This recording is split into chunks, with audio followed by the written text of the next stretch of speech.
सब्जी मंडी में लगी आग, लाखों की सब्जी और दुकानें जलकर हुई खाक।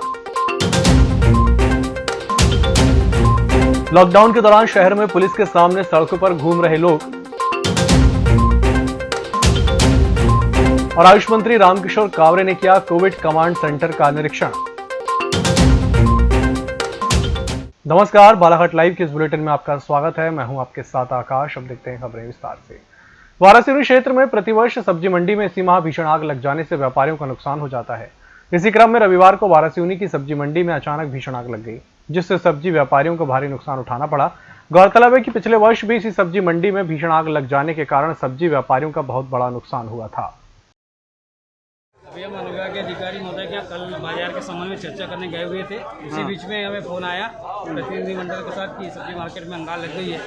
तो तत्काल हम वहाँ से लौट के आए और जाके देखी कि हमारे सब्जी व्यापारी संघ के जो सदस्य भाई मनगटे जी की दुकान में और एक भाई है जो कपड़े की दुकान है, उनके में भीषण आग लग गई है, क्योंकि उनको इससे बहुत काफ़ी आर्थिक क्षति। बंगाल चूँकि साथ से किसी लगी है, वो किसी के हाथ की बात तो नहीं है, लेकिन ऐसे समय में जो त्रासदी उनको हुई है, हमारा पूरा संगठन उनके साथ है और हम हर संभव उनके साथ मदद करेंगे और उनको नए सिरे से उभारने का हम पूरा प्रयास करेंगे। क्या मांग करेंगे शासन से? हम शासन से मांग करेंगे कि हमको उचित मुआवजा दिया जाए, जिससे कि वे उनको जीवन स्तर, उनको पारिवारिक स्थिति को मद्देनजर रखते हुए उन्हें आर्थिक रूप से प्रशासन से मांग करेंगे कि उन्हें हर संभव मदद की जाए। बहुत बड़ी दुर्घटना टली है इससे। तो जो बाई है कपड़ा दुकान वाली बाई का तो कहना है कि 4-5 लाख रुपये मैंने कपड़े कल ही लाई थी और आज अंगार लग गई। बालाघाट जिले में रोजाना कोरोना के 1 सैकड़ा से अधिक मरीजों के सैंपल कोरोना पॉजिटिव आ रहे हैं।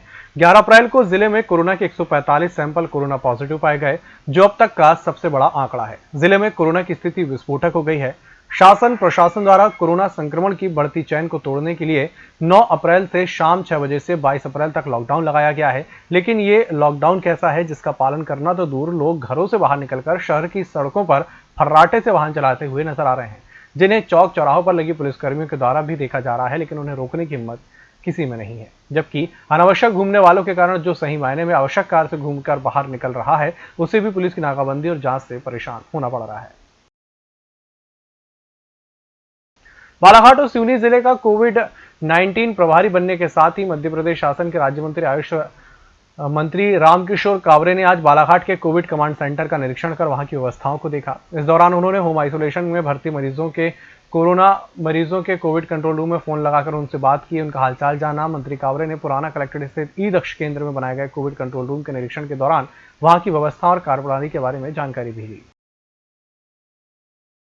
लालबर्रा थाना क्षेत्र के सेलवा गांव के वन परिक्षेत्र बीट क्रमांक ढूढ़ी मार्ग पर स्थित बेट नामक नहर की पुलिया के नीचे रविवार को एक नवजात बच्ची की किलकारी गूंजते ही लोगों की भीड़ जुट गई, जिसकी सूचना ग्रामीणों द्वारा लालबर्रा थाने में दी गई। पुलिस ने सूचना मिलने पर नवजात को सामुदायिक स्वास्थ्य केंद्र लालबर्रा लाया, जहां पर डॉक्टरों द्वारा उसका चेकअप करने पर नवजात स्वस्थ होना पाया गया। बिरसा ब्लॉक आदिम जाति सेवा सहकारी मर्यादित समिति बिरसा पैक्स के कर्मचारियों को कोरोना वायरस के चलते पैक्स कर्मचारियों को ग्रामीण क्षेत्रों में आम जनता के बीच रहकर शासन की महत्वपूर्ण योजनाओं के सफल बनाने की महत्वपूर्ण भूमिका है। जैसे सार्वजनिक वितरण प्रणाली, उपार्जन कार्य, ऋण वितरण, वसूली कार्य करते हैं। कर्मचारियों के परिवार को ध्यान में रखते हुए मध्य प्रदेश शासन को ठेस कर्मचारियों के परिवार को आर्थिक मदद दी जानी चाहिए। प्रशासन द्वारा कोई ध्यान नहीं दिया जा रहा।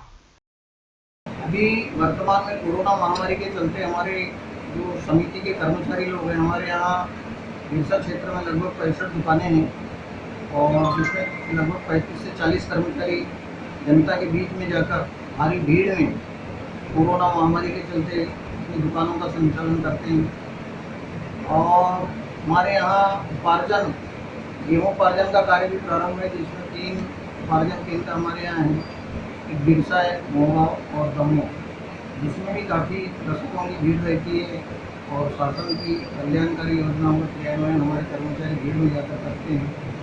हमारा शासन प्रशासन से यही कहना है कि कम से कम हमारे कर्मचारियों को कोरोना योद्धा की पदवी दी जाए, ताकि अगर उनके साथ किसी प्रकार की असामयिक घटना हो तो उन्हें योजना का लाभ मिल सके, जिससे हमारे कर्मचारी भी काफ़ी काम करने के लिए तैयार होंगे।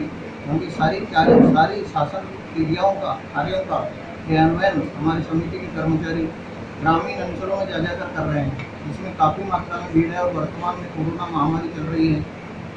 ऐसी स्थिति में अगर प्रशासन को हमारे संघ द्वारा भी पत्र दिया गया है और वो ईश्वर अगर ध्यान नहीं देती, शासन प्रशासन ध्यान नहीं देता, तो हम लोग ये सब शासन की योजनाओं का क्रियान्वयन करने में बहुत असमर्थ रहेंगे और हम काम नहीं करेंगे।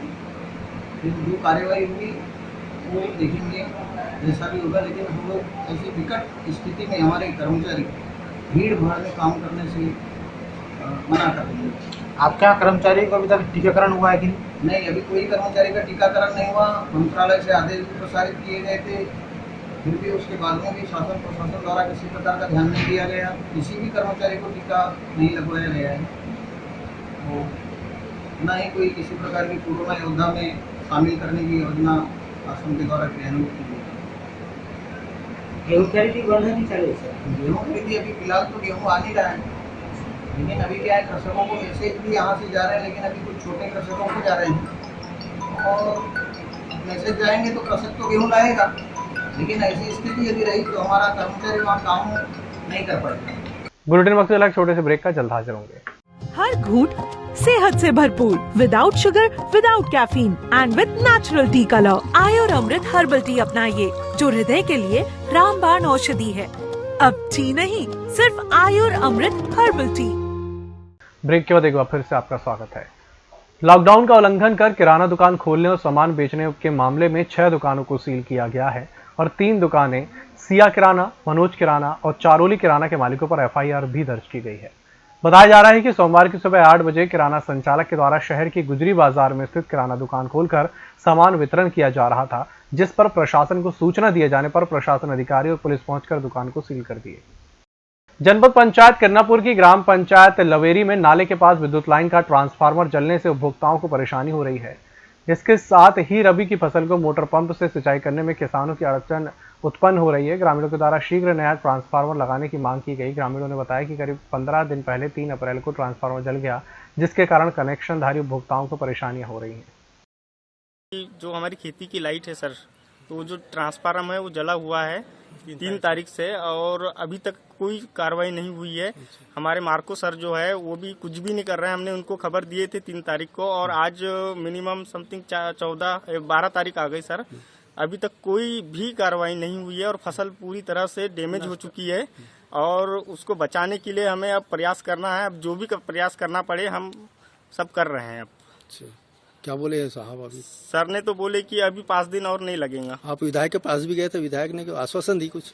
हाँ, मैम ने बोली कि बोले हो जाएगा, आपका हो जाएगा। 2 बार हम मैडम के पास में गए, मैडम ने भी बोल दी कि होगा पर नहीं हो रहा है कुछ।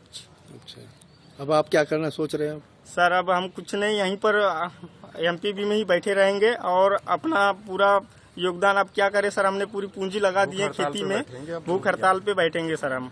आवेदन का नहीं है, मतलब क्या है कि यहाँ पे अभी जो सप्लाई वहाँ 12/6 का दोपहर में चल रहा है और कुछ किसानों द्वारा लाइनमैन को सूचना दी गई होगी, जिसमें मुझे मौखिक रूप से करीब 6-7 तारीख को जानकारी मिली थी, है ना। तो उसका चूंकि अभी वर्तमान में ऐप के माध्यम से बनाया जा रहा है, तो 19/12 में कंप्लेन करा है तो उसकी एस्टीमेट बनाने की कार्रवाई की जा रही है। और चूंकि अभी कोरोना काल में थोड़ा ये आवागमन में भी असुविधा हो रही है, इस कारण जो ट्रांसफार्मर की उपलब्धता न होने के कारण भी थोड़ा समय लग रहा है, तो लगभग 1-2 दिन के अंदर उपलब्ध हो जाएगा। तो मुश्किल प्रशासन द्वारा शुक्रवार को शाम 6 बजे से सोमवार की सुबह 6 बजे तक 60 घंटे के लॉकडाउन की घोषणा शुरू की गई थी, जिसके चलते सब्जी मंडी भी बंद रखने का निर्देश दिया गया था, जिससे थोक सब्जी विक्रेताओं के द्वारा शनिवार रविवार को सब्जी दुकानें बंद करने का निर्णय लिया गया था। लेकिन सोमवार की सुबह सब्जी मंडी खुलते ही फुटकर सब्जी विक्रेताओं के साथ ही सब्जी खरीदने वालों की मंडी में भीड़ उमड़ पड़ी। सब्जी मंडी में लॉकडाउन का लोगों ने खुला उल्लंघन किया। सब्जी मंडी में लोगों की भीड़ बढ़ने की जानकारी पुलिस को मिलने पर अतिरिक्त पुलिस अधीक्षक गौतम सोलंकी और कोतवाली थाना प्रभारी MR रोमडे ने मंडी पहुंचकर भीड़ पर नियंत्रण किया। देवी उपासना का पर्व चैत्र नवरात्र मंगलवार से शुरू हो रहा है। इस वर्ष विशेष सहयोग के चलते 9 दिनों तक माता रानी की उपासना की जाती है, साथ ही शुभ मुहूर्त पर कलश स्थापना की जाती है। इसके द्वारा नववर्ष की भी शुरुआत होती है और गुड़ी पाड़वा का पर्व भी मनाया जाता है, लेकिन कोरोना गाइडलाइन का पालन करते इस बार घरों में ही यह पर्व मनाया जाएगा। जो पहले से कलश जलते थे वैसे ही कलश जला रहे और भीड़ हम नहीं लगाएंगे, हम पब्लिक को नहीं आने दे रहे हैं। हम स्वयं समिति के ही लड़के लोग मंदिर की देखरेख करेंगे। कोरोना को देखते हुए क्या तैयारी? कोरोना को देखते हुए यही तैयारी हुई है हमारे यहाँ कि हम जितने भी समिति के लड़के हैं 3 या 4 लड़के हैं मंदिर में, वही कलश को देखेंगे। इस बार कलश विसर्जन के लिए कलश विसर्जन हम यहीं पे करेंगे। हम एक टाका बना के रखे हैं अपने गार्डन में, उसी में हम कलश विसर्जन करेंगे। कार्यक्रम का कोई आयोजन? कार्यक्रम का कोई भी आयोजन नहीं रखा गया है। कोरोना इतनी महामारी फैल गई है कि हम एक को भी आने के लिए अनुमति नहीं दे सकते। तैयारी पूरी थी। हमारे लगभग भक्तों के द्वारा 200 के लगभग कलश काटे गए हैं। रसीद कट लगभग 200 कलश हो गए हैं। अब वो लेकिन कल तहसीलदार महोदय से बात हुई तो उन्होंने निर्देश दिए हैं कि आप मंदिर में सार्वजनिक कलश ही रखें, 1 या 2 कलश रखें और सुबह शाम आरती पूजन करें। पंचमी और अष्टमी को लेकर कार्यक्रम होता तो वो इस बार कोरोना की दृष्टि से फिर से निरस्त करे हैं। महाआरती नहीं होगी, महाप्रसाद का भंडारा नहीं होगा। हवन नियमानुसार जो पूजन होती थी उसमें कोई कटौती नहीं होगी। पूजन माता रानी की जाएगी, लेकिन शासन प्रशासन के आदेश के परिपालन में। कोरोना को देखते हुए समिति की ओर से क्या तैयारी है? हमारी समिति की ओर से तैयारी है कि भक्त जो भी आते हैं वो एक एक करके ही आएँ और दर्शन करके जाएँ। यहाँ बिल्कुल भी हम 5 लोग से ज़्यादा की भीड़ नहीं होने देंगे, ऐसा हमारा ट्रस्ट का निर्णय है। इस बुलेटिन में फिलहाल इतना ही। इसी के साथ मुझे दीजिए इजाजत। नमस्कार।